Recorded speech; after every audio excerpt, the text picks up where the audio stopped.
Okay, imagine this. You've got one shiny apple and your friend has a chocolate bar. You both trade. Simple, right? You just did your first trade. Now imagine millions of people doing this, but instead of apples and chocolate, they trade things like company shares, gold, or even digital coins. That's called trading. Chapter 1. What is trading? Trading means buying something at one price and selling it at another, usually higher, to make a profit. Let's take Jake from New York.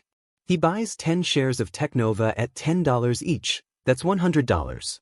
A month later, each share is worth $15. He sells them all and makes $50 profit. That's trading in real life. Types of traders.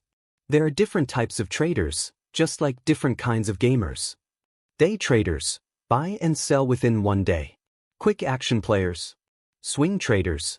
Hold for a few days or weeks, waiting for price swings.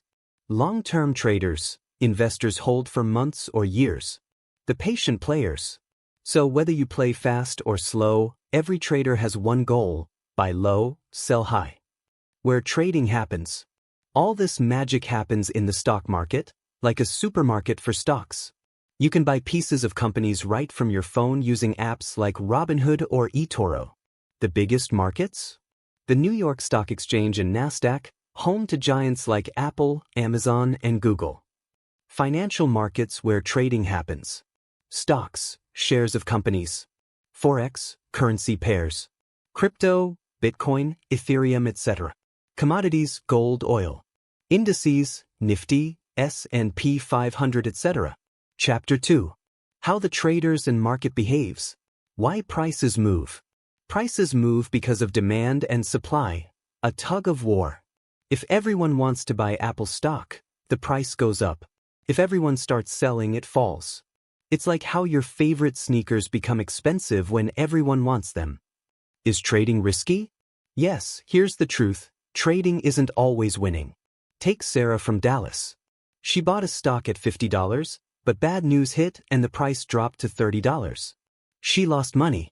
That's why traders use something called a stop loss.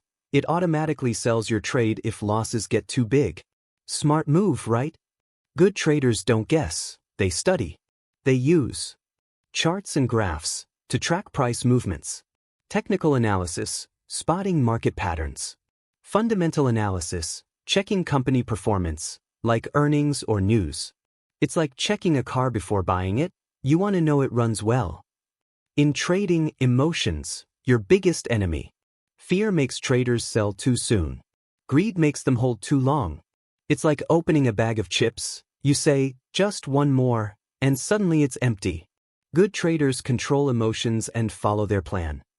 Chapter 3. Trading versus investing. Here's a quick comparison. Trading is short-term. Example, you buy Tesla stock for a week and then sell it. Make quick profit. Investing is long-term. Example, you buy Tesla stock. Hold it for 5 years. Investing is long-term wealth building. Before risking real money, try a demo account. It's like practice mode, real charts, no real loss. Once you learn the moves, start small and go slow. Conclusion. In the end, trading isn't luck, it's learning.